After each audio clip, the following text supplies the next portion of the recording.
Hello दोस्तों, स्वागत है आपका हमारी आज की इस वीडियो में। दोस्तों, आज की इस वीडियो में हम MTS 2024 की परीक्षा में पूछे गए इतिहास से 204 प्रश्नों में से 100 प्रश्नों को करेंगे। यानी यह उन प्रश्नों का पार्ट 1 होगा और पार्ट 2 में हम बाकी प्रश्नों को कवर करेंगे। तो चलिए शुरू करते हैं। हमारा पहला प्रश्न है, मध्यकालीन भारतीय वास्तुकला शैली के संदर्भ में पच्चीकारी यानी पेत्रा द्यूरा क्या है? तो इसका उत्तर होगा दीवारों को उपरत्नों से बने पुष्प डिजाइनों से सजाना। हमारा अगला प्रश्न जो पूछा गया कि किस राजवंश ने 14वीं शताब्दी में विजयनगर साम्राज्य की स्थापना की थी? तो हमारा उत्तर होगा संगम राजवंश।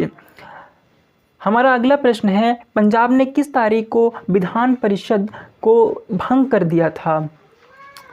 तो हमारा उत्तर होगा 1 जनवरी 1970। 1 जनवरी 1970 को पंजाब ने विधान परिषद को भंग कर दिया था। हमारा चौथा प्रश्न है, किस अधिनियम से भारत में प्रांतीय द्वैध शासन प्रणाली की शुरुआत हुई?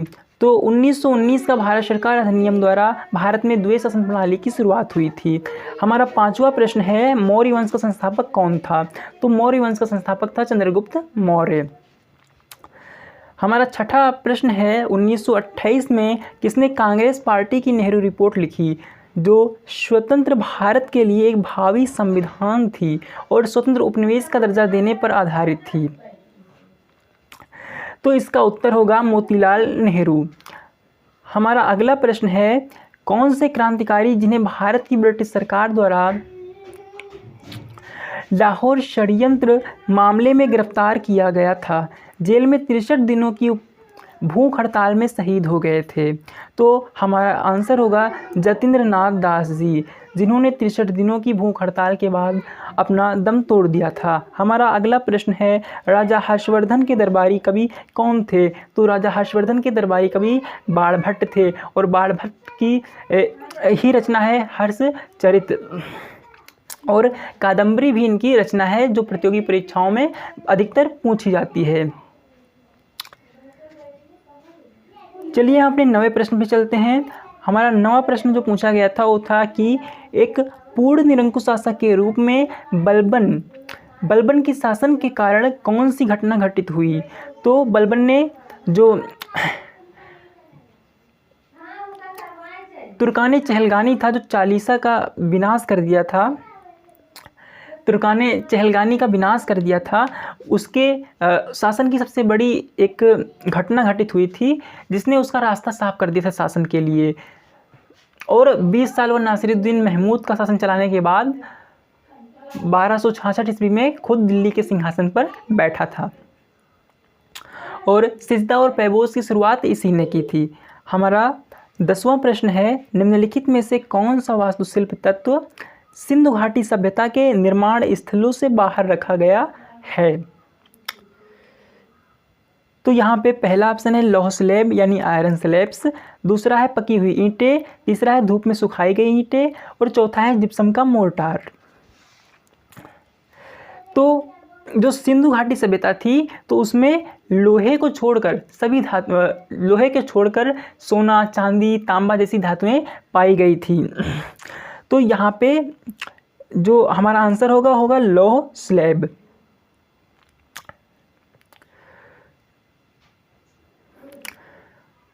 हमारा अगला प्रश्न है, प्राचीन संस्कृत ग्रंथों को पढ़ाने के लिए वर्ष 1791 में हिंदू कॉलेज की स्थापना कहाँ की गई थी? तो 1791 में हिंदू कॉलेज की स्थापना बनारस में की गई थी। हमारा 12वां प्रश्न है, डैश में गणेश रथ बेहतरीन अखंड मंदिरों में से एक है? तो यहाँ जो डैश से यहाँ पे क्या भरा जाएगा? महाबलीपुरम। जो महाबलीपुरम है वहाँ पे गणेश रथ बेहद अखंड यानी मोनोलिथिक मंदिरों में से एक है। हमारा अगला प्रश्न है, अकबर के शासनकाल के दौरान दीवान के नाम से जाना जाने वाला अधिकारी मुगल साम्राज्य के किस विभाग से संबंधित था? तो मुगल शासनकाल में अकबर के शासनकाल के दौरान दीवान नाम से किस विभाग को जाना जाता था, किस विभाग के मंत्री को जाना जाता था? तो जो वित्त विभाग संभालता था उसे दीवान नाम से पुकारा जाता था। टोडरमल को हम यहाँ पे दीवान कह सकते हैं क्योंकि वो वित्त लेखा जोखा अकबर का रखते थे। पहले वो शेरशाह के शासन में थे, शेरशाह के दरबार में रहते थे और फिर जब अकबर का शासन आया तो अकबर के दरबार में रहने लगे और वो अकबर के 9 रत्नों में से भी एक थे। हमारा अगला प्रश्न है ज्योतिबा फुले किस राज्य से संबंधित थे? तो हमारा आंसर है महाराष्ट्र। वो महाराष्ट्र से संबंधित थे और उनकी पत्नी सावित्रीबाई फुले भी वहीं से थी। सावित्रीबाई फुले को भारत का पहला महिला अध्यापक भी कहा जाता है। हमारा अगला प्रश्न है मेगालिथ शब्द दो किस भाषा के शब्दों से मिलकर बना है? मेगास जिसका अर्थ है महान और लिथास जिसका अर्थ है पत्थर। तो ये दो शब्द हैं मेघास और लिथास, ये यूनानी शब्द हैं। इन यूनानी शब्दों से ये मेगालिथ शब्द बना है। तो चलिए हम अगले प्रश्न पे चलते हैं। हमारा अगला प्रश्न है किस अधिनियम के बाद भारत ब्रिटिश ताज के नाम से शासित होने लगा?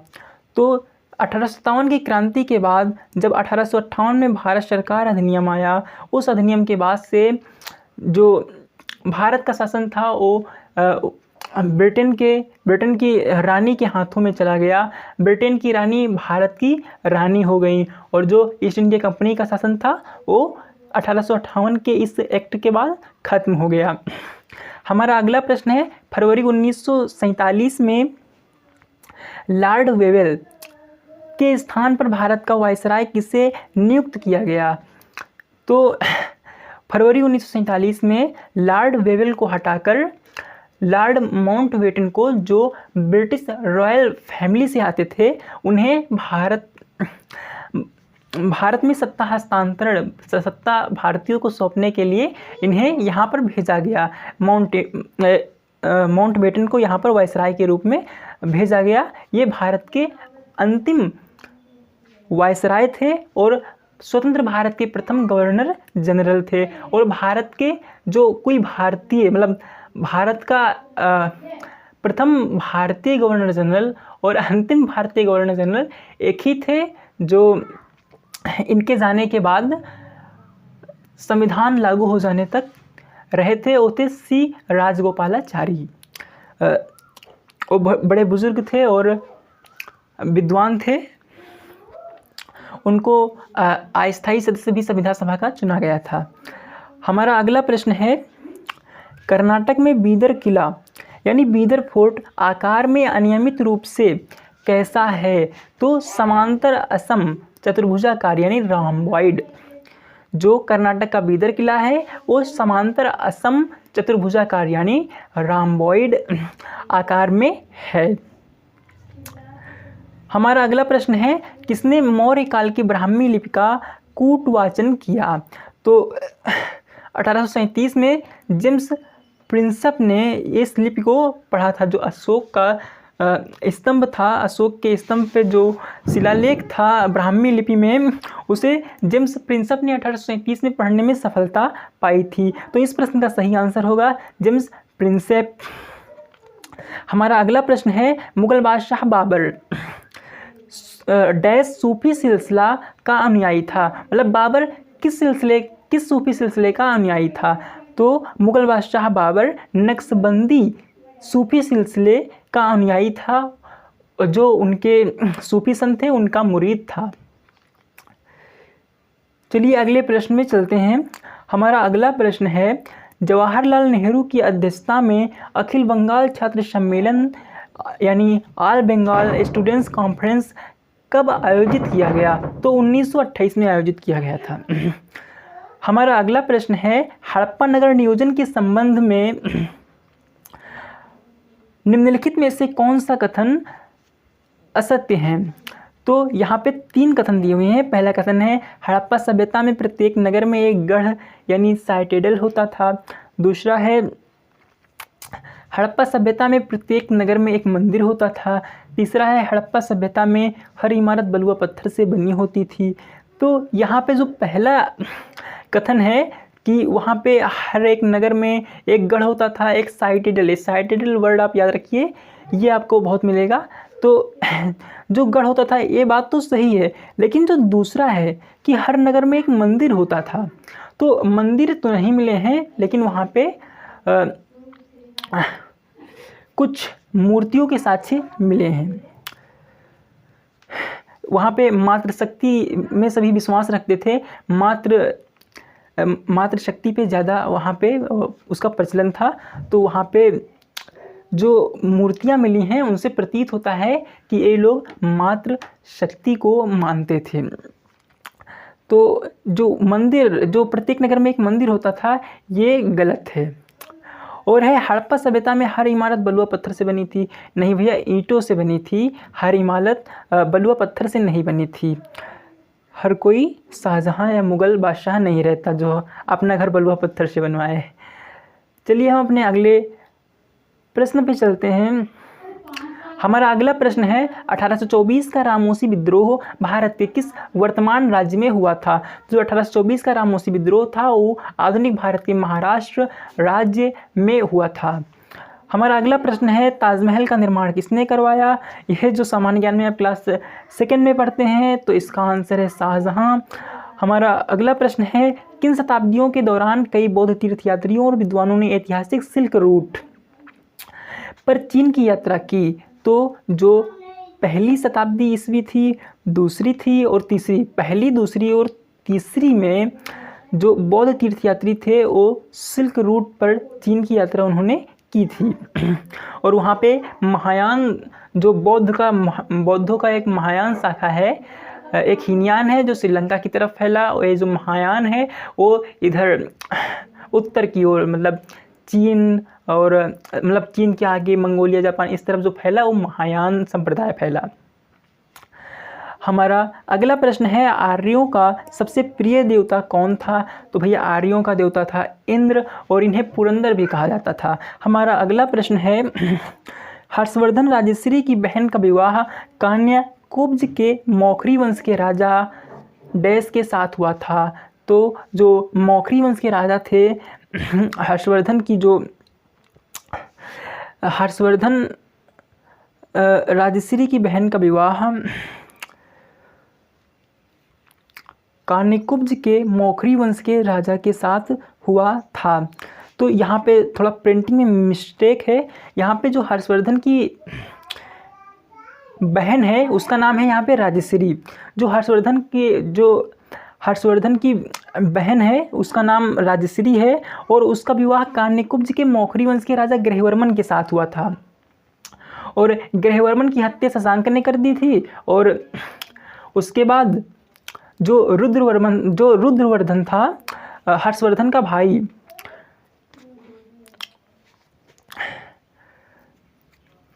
उसके साथ उसका युद्ध हुआ था, जिसमें रुद्रवर्धन भी मारा गया था। और उसके बाद हर्षवर्धन ने राज्य संभाला था, और हर्षवर्धन ने दोनों राज्यों को एक में मिला लिया था और कन्नौज को अपनी राजधानी बनाया था। तो जो ग्रहवर्मन थे और हर्षवर्धन के बहनोई थे, और राजश्री उनकी पत्नी थी। चलिए अगले प्रश्न पे चलते हैं। हमारा अगला प्रश्न है, किसने 5 मार्च 1931 को लॉर्ड इरविन के साथ एक संधि पर हस्ताक्षर किए? तो इसका आंसर होगा महात्मा गांधी। हमारा अगला प्रश्न है, कौन सी मंदिर वास्तुकला की वह शैली है जिसे उत्तरी भारत में व्यापक रूप से पसंद किया जाता है? तो नागर। किस प्रणाली में राजस्व एकत्र करके कंपनी को भुगतान करने का प्रभार जमींदार के स्थान पर ग्राम प्रधान को दिया गया था? तो महलवाड़ी।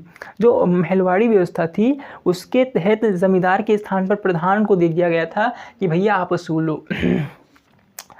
हमारा अगला प्रश्न है, 13वीं शताब्दी का वह प्रसिद्ध वेनेशियन यात्री कौन था जिसने केरल की यात्रा की थी? तो 13वीं शताब्दी में जो एशिया के देश हैं जैसे चीन है, भारत है, यहाँ की यात्रा किसने की थी? तो मार्को पोलो ने की थी। मार्को पोलो चीन में जब पहुँचा था तो वहाँ पे जो चंगेज खां के वंशज थे, उनका क्या नाम था पता नहीं, मतलब 1368 के पहले जो वहाँ पे मंगोलों का शासन था, तो उनके शासनकाल में ये वहाँ पहुँचा था। और चलिए अब हम अपने अगले प्रश्न पे चलते हैं। हमारा अगला प्रश्न है, 1875 में स्वामी दयानंद सरस्वती ने किस सामाजिक संगठन की स्थापना की थी? तो आर्य समाज की स्थापना की थी। और दयानंद सरस्वती जी ने एक ग्रंथ लिखा था जिसका नाम था सत्यार्थ प्रकाश। हमारा अगला प्रश्न है, किस घटना से अशोक की प्रशासनिक नीति में गहरा परिवर्तन आया? तो कलिंग युद्ध से अशोक की प्रशासनिक नीति में गहरा परिवर्तन आया। इसके बाद उसने बौद्ध धर्म अपना लिया था और बौद्ध तीर्थों पे जाया करता था। इस युद्ध के बाद उसमें दया आई कि इतने लोग मारे गए, ऐसा करना पाप है। हमारा अगला प्रश्न है, किस अधिनियम के तहत वारेन हेस्टिंग को बंगाल का गवर्नर जनरल नियुक्त किया गया? तो रेगुलेटिंग एक्ट 1773 के अनुसार वारेन हेस्टिंग को बंगाल का गवर्नर जनरल नियुक्त किया गया। हमारा अगला प्रश्न है, महाबलीपुरम में सूर्य मंदिर का निर्माण डैश राजा नरसिंह वर्मन द्वितीय के शासनकाल में किया गया। जो राजा नरसिंह वर्मन द्वितीय थे वो किस वंश के राजा थे? तो पल्लव वंश के राजा थे। हमारा अगला प्रश्न है, अनूठी वास्तुकला वाले गंगईकोंड चोलपुरम के मंदिर किस राजा या बादशाह द्वारा बनवाए गए थे? तो इसका आंसर है राजा राजेंद्र। हमारा अगला प्रश्न है, 1950 में भारत के प्रथम गणतंत्र दिवस के मुख्य अतिथि कौन थे? तो 1950 में जब भारत गणतंत्र हुआ था तो उसके प्रथम अतिथि थे गणतंत्र दिवस पे, वो थे इंडोनेशिया के सुकर्णो। हमारा अगला प्रश्न है, मैत्रिका वंश की स्थापना भारत के किस भाग में हुई थी? तो मैत्रिका वंश की स्थापना भारत के पश्चिमी भाग में हुई थी। हमारा अगला प्रश्न है, किस वर्ष भारत छोड़ो आंदोलन शुरू हुआ था? तो 1942 को भारत छोड़ो आंदोलन प्रारंभ हुआ था। इसमें महात्मा गांधी ने करो या मरो का नारा दिया था। हमारा अगला प्रश्न है, किस हड़प्पा स्थल की खुदाई से महान स्नानागार के अवशेष मिले हैं? तो जो विशाल स्नानागार मिले हैं वो हमको मोहनजोदड़ो से मिलते हैं। मोहनजोदड़ो इसमें पाकिस्तान के सिंध प्रांत में है। और चलिए अब अगले प्रश्न पे चलते हैं। हमारा अगला प्रश्न है, इनमें से कौन वेदों को सभी ज्ञान का स्रोत मानता था और वेदों की ओर वापस जाओ या वेदों की ओर लौटो के नारे के लिए जाना जाता था? तो स्वामी दयानंद सरस्वती जी ने ही वेदों की ओर वापस जाओ या वेदों की ओर लौटो का नारा दिया था। और वेदों के पुनरुत्थान के लिए सत्यार्थ प्रकाश भी लिखा था, अभी हमने इसके बारे में बात की। और 1875 में आर्य समाज की स्थापना भी की थी। हमारा अगला प्रश्न है, ऋग्वेद डैश का पहला नमूना है? ऋग्वेद किसका पहला नमूना है? तो भैया इंडो यूरोपीय भाषाओं का ऋग्वेद पहला नमूना है। हमारा अगला प्रश्न है, प्रभुत्व के लिए प्रसिद्ध त्रिपक्षीय संघर्ष किन शक्तियों के बीच हुआ था? तो प्रभुत्व के लिए त्रिपक्षीय संघर्ष गुर्जर, प्रतिहार, राष्ट्रकूट और पाल, इन तीनों के बीच में हुआ था। हमारा अगला प्रश्न है, मौर्योत्तर काल में उत्तर पश्चिम भारत के प्रथम विदेशी शासक कौन थे? तो उत्तर पश्चिम भारत में बैक्ट्रियन यूनानियों का शासन था। जो बैक्ट्रियन ग्रीक्स थे उनका शासन था। हमारा अगला प्रश्न है, दक्षिण भारत के किस समाज सुधारक ने आत्मसम्मान आंदोलन की स्थापना की थी? तो इसका आंसर है ईवी रामा स्वामी नायकर। हमारा अगला प्रश्न है, सांची के महान स्तूप में कंपास के दिग्बिंदुओं पर डैश प्रवेश द्वार है जिन्हें तोरण के नाम से जाना जाता है? तो सांची के जो महान स्तूप है वहाँ पे कंपास के जो दिग्बिंदु हैं उन पर कितने प्रवेश द्वार हैं? तो उन पे 4 प्रवेश द्वार हैं। उन पे 4 प्रवेश द्वार हैं जिन्हें तोरण के नाम से जाना जाता है। हमारा अगला प्रश्न है, किस वर्ष भारत में हिंदू विधवा पुनर्विवाह को कानूनी घोषित किया गया था? तो 1856 में हिंदू विधवा पुनर्विवाह को कानूनी घोषित कर दिया गया था। हमारा अगला प्रश्न है, वल्लभी प्रकार के नागर मंदिर सामान्यतः आकार में डैश होते हैं जिनकी छत महाराबी कक्ष यानी वॉल्टेड चैम्बर में उठी होती है? तो जो वल्लभी प्रकार के नागर मंदिर थे वो सामान्यतः किस आकार के होते थे? तो सामान्यतः आयताकार होते थे। फिर हमारा अगला प्रश्न है, भारत की संविधान सभा की प्रारूप समिति के अध्यक्ष कौन थे? तो भारत की जो संविधान सभा थी उसके प्रारूप समिति के अध्यक्ष भीमराव अंबेडकर जी थे। हमारा अगला प्रश्न है, किसने विजयनगर साम्राज्य के सुलू राजवंश की स्थापना की थी? तो इसका आंसर है नरसिंह देव राय। नरसिंह देव राय ने विजयनगर साम्राज्य के सुलू राजवंश की स्थापना की थी। हमारा अगला प्रश्न है, किस स्वतंत्रता सेनानी की जयंती पर स्वच्छ भारत मिशन आरंभ किया गया था? तो महात्मा गांधी के महात्मा गांधी की जयंती पर स्वच्छ भारत मिशन को मोदी जी ने लॉन्च किया था। हमारा अगला प्रश्न है, निम्नलिखित में से कौन सा भारत में लौह युग से संबंधित नहीं है? पहला है मेहरौली का लौह स्तंभ, दूसरा है चित्रित धूसर भांड, तीसरा है उत्तरी काली पालिश वाले भांड, चौथा है प्रगलन। तो जो इसका आंसर है वो है पहला, मेहरौली का लौह स्तंभ। ये गुप्त काल का है मेहरौली का लौह स्तंभ, और इतना पुराना होने के बाद भी इसमें अभी जंग नहीं लगी है। हमारा अगला प्रश्न है, किसने विद्रोहियों का सफाया कर विस्तार के साथ समेकन की नीति अपनाई? तो गयासुद्दीन बलबन, इसने बर्बरता पूर्वक विद्रोहियों का सफाया कर दिया था। हमारा अगला प्रश्न है, उत्तर प्रदेश के पिपरहुआ में स्तूप के निर्माण में मुख्यतः किस सामग्री का प्रयोग किया गया था? तो यहाँ पे जो स्तूप मिला है उसमें ईंट का निर्माण किया गया था। फिर अगला प्रश्न, कुख्यात जलियांवाला बाग हत्याकांड की जांच के लिए किस आयोग का गठन किया गया था? तो जलियांवाला बाग हत्याकांड की जांच के लिए हंटर आयोग का गठन किया गया था।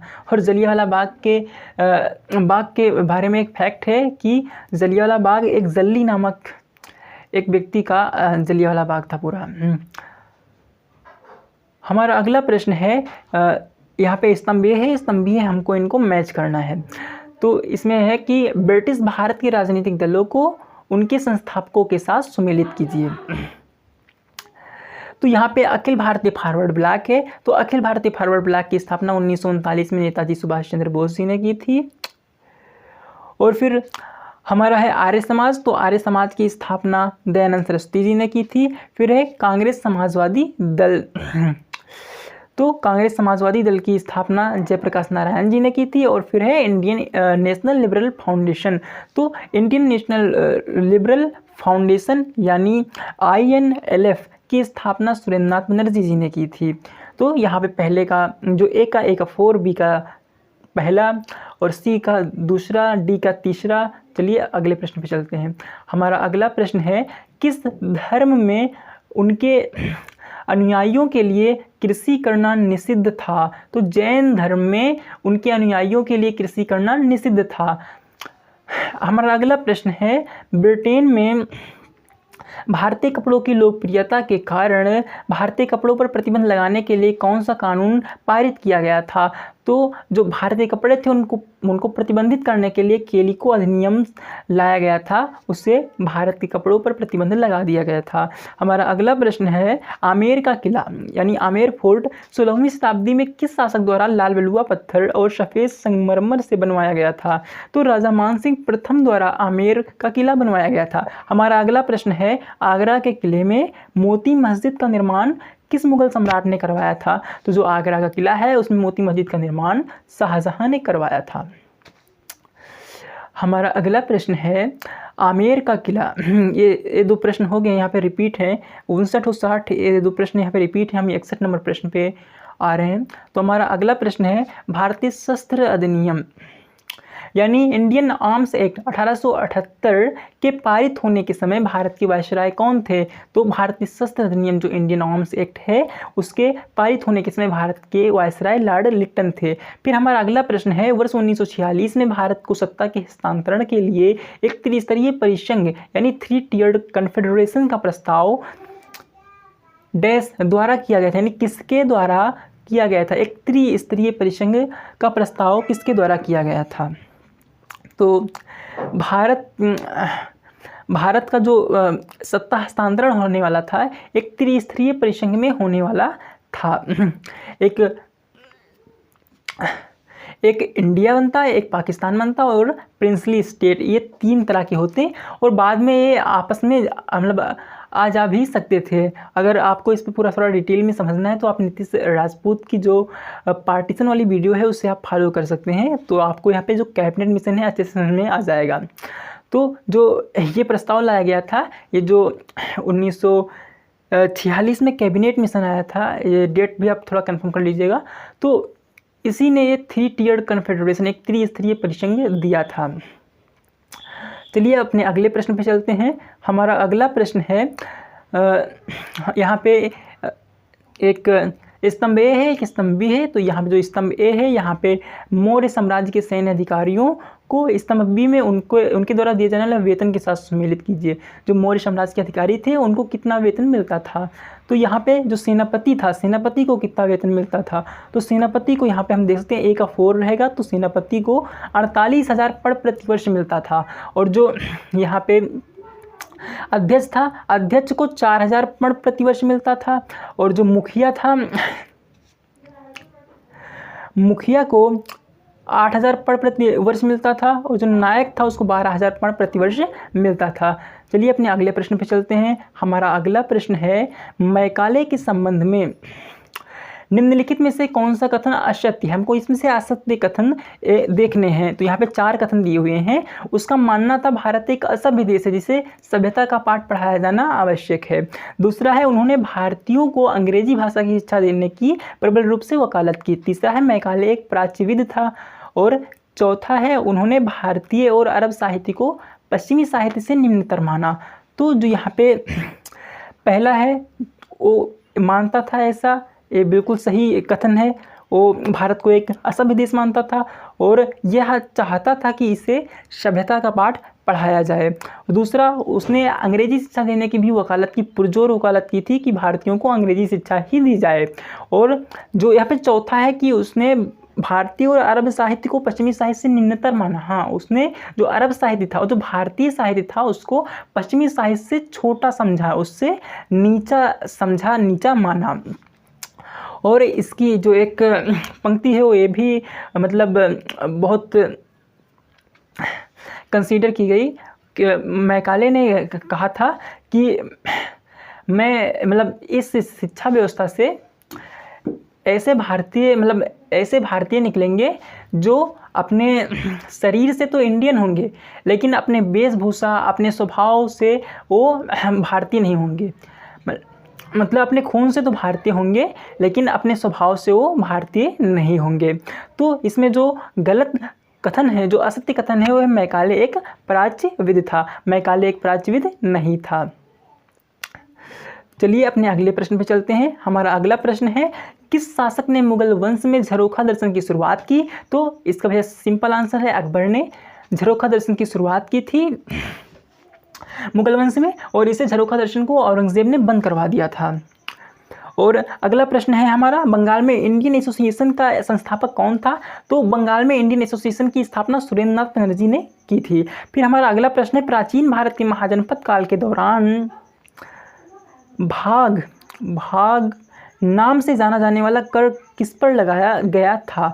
तो ये कर कृषकों पर लगाया गया था, टैक्स ऑन कल्टीवेटर्स। हमारा अगला प्रश्न है, कुव्वतुल इस्लाम मस्जिद का निर्माण लगभग 1197 ईस्वी में दिल्ली सल्तनत के किस राजवंश के सुल्तान द्वारा करवाया गया था। इसका निर्माण तो कुतुबुद्दीन ऐबक ने करवाया था, लेकिन वो किस राजवंश का था। तो वो गुलाम वंश का था या मामलुक वंश का था। मामलुक को गुलाम एक ही वंश को कहते हैं। हमारा अगला प्रश्न है, किसे 1576 ईस्वी में लड़ी गई हल्दी घाटी की लड़ाई में मुगल सेना का नेतृत्व करने के लिए अकबर द्वारा भेजा गया था। तो हल्दी घाटी की लड़ाई में अकबर की ओर से राजा मानसिंह लड़ने गए थे। हमारा अगला प्रश्न है, सितंबर 1916 में किसने मद्रास में होम रूल लीग की स्थापना की थी। तो 1916 में होम रूल लीग की स्थापना एनी बेसेंट ने की थी। और होम रूल लीग की स्थापना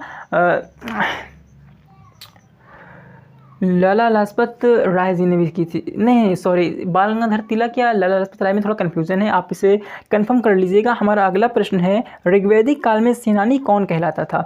तो ऋग्वैदिक काल में सेनानी युद्ध नायक कहलाता था। हमारा अगला प्रश्न है, मुस्लिम कृषकों का एक संगठित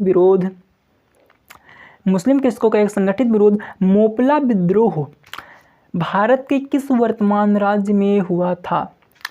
तो भारत के केरल राज्य में मुसलमानों द्वारा मुस्लिम कृषकों द्वारा मोपला विद्रोह हुआ था। हमारा अगला प्रश्न है, किसे भारत में गांधी जी द्वारा सत्याग्रह का पहला प्रयोग माना जाता है। तो गांधी जी ने जो पहला सत्याग्रह किया था अपना, वो चंपारण में किया था। किसके बुलाने पे किया था। तो राजकुमार शुक्ल ने उन्हें बुलाया था, उनको इस घटना से अवगत कराया था कि आप यहाँ पे आएँ, हमारी मदद करें। यहाँ पे किसानों के साथ अत्याचार हो रहा है, उनसे नील की खेती कराई जा रही है और उन्हें सही सही उन्हें वेज यानी सही मजदूरी या सही मजदूरी नहीं दी जा रही है, सही पारिश्रमिक नहीं दिया जा रहा है।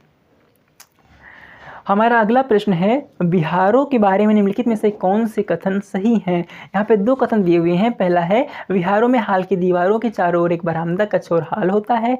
दूसरा है, अजंता गुफा नागसी गुफा विहार वास्तुकला के महत्वपूर्ण भाग हैं। तो यहाँ पे कौन सा कथन सही है? तो यहाँ पे हमारे दोनों कथन सही हैं। जो पहला है वो भी सही है, दूसरा है वो भी सही है। हमारा अगला प्रश्न पे चलते हैं हम। तो यहाँ पे हमारा अगला प्रश्न है, कर्नाटक के जैन बस्ती मंदिर में गर्भगृह के ऊपर एक वर्गाकार गिरीवा और शिखर के साथ डैश मंजिला निरंतर विमान बना हुआ है। तो जो शिखर के साथ विमान बना हुआ है वो कितने मंजिल का बना हुआ है? तो वो 5 मंजिल का बना हुआ है।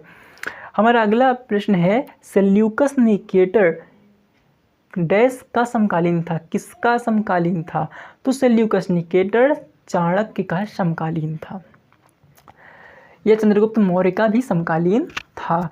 चंद्रगुप्त मौर्य से अपनी बेटी की शादी की थी और सेल्यूकस निकेटर सिकंदर का सेनापति था और इसका जो राजदूत था मेगस्थनीज, वो चंद्रगुप्त मौर्य के दरबार में आया था, रहता था। और मेगस्थनीज ने एक बुक लिखी थी जिसका नाम था इंडिका, जिसकी बहुत सारी चर्चाएं होती हैं। हमारा अगला प्रश्न है, दिल्ली के किस सुल्तान ने दिल्ली में विभिन्न वस्तुओं के लिए 3 अलग अलग बाजार स्थापित किए? तो भैया ये अलाउद्दीन खिलजी का प्रयोग था। इसका सही आंसर अलाउद्दीन खिलजी होगा। हमारा अगला प्रश्न है कॉर्नवालिस से रिलेटेड। तो कॉर्नवालिस द्वारा शुरू की गई स्थायी बंदोबस्त भारत के निम्नलिखित में से किस क्षेत्र में प्रचलित नहीं था? तो स्थायी बंदोबस्त को कहाँ पे प्रचलित नहीं किया गया, कहाँ पे नहीं लागू किया गया? तो पंजाब को छोड़ के बाकी आसपास की जगहों में लागू किया गया था। हमारा अगला प्रश्न है, भारत के विभाजन के परिणाम स्वरूप कौन से 2 देश बने? तो भारत बना और पाकिस्तान बना, 2 देश बने। हालांकि बाद में 3 हो गए हैं। भारत ने पाकिस्तान को 2 टुकड़ों में बांट दिया। हमारा अगला प्रश्न है, यह बांटने में मदद की। हमारा अगला प्रश्न है, किस समाज सुधारक ने ब्रह्म प्रसंविदा लिखी, जो ब्रह्म समाज के पंथ का एक वृत्तांत था? तो इसका सही आंसर है देवेंद्रनाथ टैगोर। हमारा अगला प्रश्न है, भारत के किस गवर्नर जनरल ने भारतीय बुनकरों की दुर्दशा के बारे में कपास बुनकरों की हड्डियां भारत के मैदानों में बिखरी पड़ी हैं लिखा? तो ये कथन लिखा था लॉर्ड विलियम बेंटिक ने। जो ये 81 नंबर का प्रश्न है और इससे पहले एक प्रश्न गया है ब्रह्म प्रसंविदा। ये प्रश्न थोड़े कम देखते हैं, ये प्रश्न थोड़े यूनिक हैं, इन पे थोड़ा ध्यान ज़्यादा दीजिएगा। यहाँ पे जो प्रश्न है कि कपास बुनकरों की हड्डियाँ भारत के मैदानों में बिखरी पड़ी हैं, ये किसने लिखा था? ये आपको बहुत ही कम पुस्तकों में मिलेगा और ये प्रश्न MTS 2024 में पूछा गया है। इस तरह का प्रश्न पूछे जाते हैं। तो जो लॉर्ड विलियम बेंटिक थे, उन्होंने कपास बुनकरों की हड्डियाँ भारत के मैदानों में बिखरी पड़ी हैं ऐसा लिखा था या ऐसा कहा था? हमारा अगला प्रश्न है, महापाषाण स्थल यानी मेगालिथिक साइट डैश घोड़ नदी, जो भीमा नदी की एक सहायक नदी है, पर स्थित है। तो जो महापाण स्थल है इनाम गांव घोड़ नदी पर स्थित है, जो कि भीमा नदी की एक सहायक नदी है। इनाम गांव और आपको भीमा नदी मिलेगा, आपको घोड़ नदी कम मिलेगा। ये यहाँ पे डिटेल क्वेश्चन, इसे डिटेल क्वेश्चन कहते हैं कि भीमा की एक सहायक नदी है घोड़ नदी, उस पर इनाम गांव स्थित है स्थित है या स्थित था। हमारा अगला प्रश्न है, मंदिर का वह भाग जिसमें मंदिर के मुख्य देवी देवता विराजित होते हैं उसे कहा जाता है, उसे ही भैया गर्भगृह कहा जाता है। हमारा अगला प्रश्न है, भारत और पाकिस्तान के बीच लाहौर घोषणा पत्र लाहौर डिक्लेरेशन पर हस्ताक्षर कब किए गए थे? तो फरवरी 1999 यानी 1999 फरवरी 1999 में लाहौर डिक्लेरेशन पर हस्ताक्षर किए गए थे। आपको एक फैक्ट और बताता हूँ, जो पाकिस्तान की पुस्तक हैं वहाँ पे पढ़ाया जाता है कि 1971 की हार के अलावा बाकी 4 में से 3 युद्ध पाकिस्तान ने जीते हैं। और अगर सीमा पारा हो तो यहाँ भारत में हम लोग पढ़ते हैं, हम लोग जानते हैं कि असलियत क्या है। भारत में तो हमने सबने पढ़ा है कि भारत ने चारों युद्ध जीते हैं और हम इसको प्रैक्टिकली जानते भी हैं हमने कैसे जीते हैं। चलिए फिर अपने अगले प्रश्न पे चलते हैं। हमारा अगला प्रश्न है, कौन सा चांदी का सिक्का सुल्तान इल्तुतमिश का पूरा नाम शमसुद्दीन इल्तुतमिश ने चलवाया था? तो टका, जो टका या टंका था, टंका चलवाया था। टंका और जीतल, दो चीज़ इल्तुतमिश ने चलवाई थी और 1228 में इसने खलीफा से अपने पद की स्वीकृति भी ले ली थी। मतलब अपना खलीफा से मुहर ठप्पा सब लगवा लिया था कि भैया मैं बादशाह हूँ, मैं सुल्तान हूँ। अपना अगला प्रश्न है, राष्ट्रकूट राजा दुर्ग द्वारा परास्त अंतिम चालुक्य शासक डैश था? कौन था? कीर्तिवर्मन द्वितीय था। हमारा अगला प्रश्न है, 1836 में डैश भारत के गवर्नर जनरल बने? तो भारत के गवर्नर जनरल 1836 में कौन बने? तो ऑकलैंड के अर्ल, जो ऑकलैंड के अर्ल थे वो भारत के गवर्नर जनरल बने। यहाँ पे इंग्लैंड के गवर्नर जनरल की बात नहीं हो रही है, यहाँ पे ऑकलैंड की बात हो रही है। ऑकलैंड के अर्ल ऑफ ऑकलैंड, ये शायद पुर्तगाल के थे जो भारत में गवर्नर जनरल बने, या कैसे? ये थोड़ा नया प्रश्न है, हमने भी फर्स्ट टाइम देखा है, मैंने भी फर्स्ट टाइम देखा है यानी, और आप भी इस प्रश्न को थोड़ा खोजिएगा, देखिएगा। ऐसे ही प्रश्नों के लिए तो आज की क्लास हो रही है, तो इस प्रश्न में थोड़ा ज़्यादा नोटिस दीजिएगा। 87 नंबर, ये थोड़ा डिटेल प्रश्न है और इसे सर्च करके ज़रूर देखिएगा कि ऑकलैंड के अर्ल कौन है। ये आपको लूसेंट जैसी पुस्तकों में ये फैक्ट गायब है। हमारा अगला प्रश्न है, निम्नलिखित में से कौन सा युद्ध 1761 में हुआ था? तो यहाँ पे बांडीवास दिया हुआ है, बक्सर दिया हुआ है, पानीपत का द्वितीय युद्ध दिया हुआ है और पानीपत का तृतीय युद्ध दिया हुआ है। तो पानीपत के युद्ध की अगर बात करें तो 3 युद्ध हुए थे। जो पहला हुआ था वो बाबर और इब्राहिम लोदी के बीच हुआ था 1526 में। जो दूसरा हुआ था वो पानीपत का द्वितीय युद्ध था, और पानीपत का द्वितीय युद्ध अकबर और हेमू के बीच हुआ था।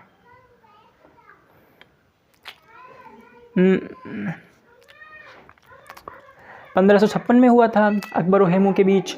और जो तीसरा युद्ध था पानीपत का तृतीय युद्ध, ये हुआ था अहमद शाह अब्दाली व मराठों के बीच 1761 में, जिसमें अहमद शाह अब्दाली जीत गया था, मराठे हार गए थे। जो अहमद शाह अब्दाली था वो जीत गया था। तो यहाँ पे जो 1761 में दिया हुआ है ये पानीपत का तृतीय युद्ध था। हमारा अगला प्रश्न है, कुषाण वंश में वेमा कड़फिसेस का उत्तराधिकारी कौन था?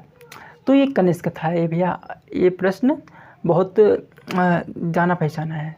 हमारा अगला प्रश्न है, स्वतंत्रता आंदोलन की ग्रैंड ओल्ड लेडी के रूप में किसे जाना जाता है? तो अरोड़ा आसफ अली जी को स्वतंत्रता आंदोलन की ग्रैंड ओल्ड लेडी के रूप में जाना जाता है। हमारा अगला प्रश्न है, वर्ष 1854 में भारत में पहली सफल कपड़ा मिल किस शहर में स्थापित की गई थी? तो बॉम्बे में पहली सफल कपड़ा मिल स्थापित की गई थी।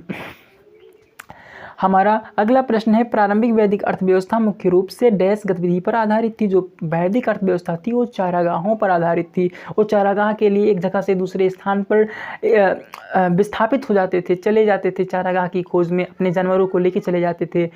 चलिए हमारा अगला प्रश्न देखते हैं। तो हमारा अगला प्रश्न है, अत्यधिक कुशल कांस्य मूर्तियों के निर्माण का संबंध किस भारतीय राजवंश से है? तो जो चोल शासक थे उन्होंने अत्यंत कुशल कांस्य मूर्तियाँ बनवाई थी। हमारा अगला प्रश्न है,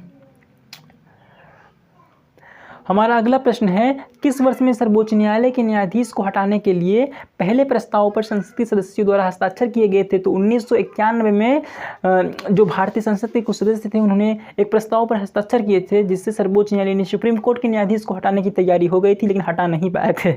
हमारा अगला प्रश्न है, 1917 में महात्मा गांधी ने ब्रिटिश भारत के किस जिले में यूरोपीय लोगों द्वारा जबरन नील की खेती कराने के खिलाफ भारत में अपना पहला सत्याग्रह शुरू किया था? तो चंपारण, जो चंपारण जिला है वहाँ पे जबरन नील की खेती कराने के खिलाफ भारत ने अपना पहला सत्याग्रह शुरू किया था। और चंपारण के बारे में भी मैंने आपको बता के आगे बढ़ा कि राजकुमार शुक्ल के आह्वान पे गांधी जी वहाँ पे गए थे। इससे पहले गांधी को 1915 में कैसरे हिंद की उपाधि भी अंग्रेजों द्वारा दी गई थी। और गांधी जी को प्रथम विश्व युद्ध के दौरान सेना में भर्ती होने के लिए गांधी जी ने प्रोत्साहित किया था, इसलिए उन्हें भर्ती करने वाला सार्जेंट भी कहा जाता था। हमारा अगला प्रश्न है, हाकिम मिर्ज़ा की के डैश मृत्यु के बाद अकबर ने काबुल पर कब्जा कर लिया और राजा मान सिंह को इसे जागीर के रूप में दे दिया। तो की के हाकिम मिर्ज़ा की क्या हो गई थी? हाकिम मिर्ज़ा की मृत्यु हो गई थी, सर्वनाश हो गया, गए काम छुट्टी। अब मान सिंह जी को इसका जागीर के रूप में इसे दे दिया गया। हमारा अगला प्रश्न है, जनवरी 2024 में प्रधानमंत्री नरेंद्र मोदी ने सावित्रीबाई फुले को उनकी जयंती पर श्रद्धांजलि अर्पित की।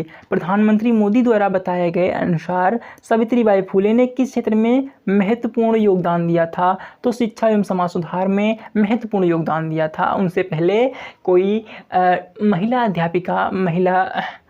अध्यापिका नहीं थी और महिलाओं की शिक्षा के लिए उनका जो योगदान है वो बहुत ही साहसिक था। उस तरह के निर्णय लेना, उस तरह के निर्णय बहुत ज़रूरी थे उस समय समाज में। हमारा अगला प्रश्न है, भारत का पहला बजट कब पेश किया गया? तो 1860 यानी 1860 में भारत का पहला बजट पेश किया गया। कौन 1885 में भारतीय राष्ट्रीय कांग्रेस के संस्थापकों में से एक था? तो भैया एक नहीं, पूरा केंद्र में था। इन्हीं की वजह से जो 1885 में भारतीय राष्ट्रीय कांग्रेस थी उसकी स्थापना हो सकी। तो उनका नाम था A.O. ह्यूम यानी एलन ऑक्टेवियन ह्यूम। हमारा अगला और अंतिम प्रश्न है, बौद्ध वास्तुकला के संदर्भ में निम्नलिखित में से कौन सा कथन सही है? तो पहला है, उद्देशिका स्तूप एक स्मारक के रूप में बनाया गया था। दूसरा है, परिभोगिका स्तूप में बुद्ध के दफन किए गए शारीरिक अवशेष थे। तीसरा है, भरत स्तूप उत्तर प्रदेश में स्थित है। तो इसमें से जो पहला है उद्देशिका स्तूप और परिभोगिका स्तूप, ये दोनों सही हैं। और इसी के साथ आज की क्लास को हम यहीं पे समाप्त करते हैं। आज की क्लास में हम MTS 2024 में जो जीके का पोर्शन था उसमें हिस्ट्री से 204 प्रश्न पूछे गए थे और उनमें से मैंने पहले 100 प्रश्न आपको करा दिए हैं। इस वीडियो को शेयर कीजिएगा, अपना प्यार दीजिएगा, कमेंट में बताइएगा। मैंने लूसेंट पढ़ी है और ये जो आप देख रहे हैं ब्लैक बुक, मैंने ब्लैक बुक से उठाया है। ब्लैक बुक के जो उनका नेटवर्क है, जो उनके सोशल मीडिया हैंडल्स हैं, वहाँ से मैंने इसे लिया था। तो ब्लैक बुक को भी इसका क्रेडिट मैं दे रहा हूँ कि उनकी वजह से ही ये वीडियो थोड़ा पॉसिबल हो पाई है। तो अच्छा रिस्पांस दीजिएगा, कमेंट कीजिएगा। मैं आपके लिए इसका सेकंड पार्ट भी बहुत ही जल्द लाने का प्रयास करूँगा और इससे बहुत बेनिफिट मिलेगा हमें MTS में और बहुत ही फ़ायदा मिलेगा। तो चलिए आज के लिए इतना ही। तब तक के लिए अपना और अपनों का ख्याल रखिए। बाय बाय, धन्यवाद।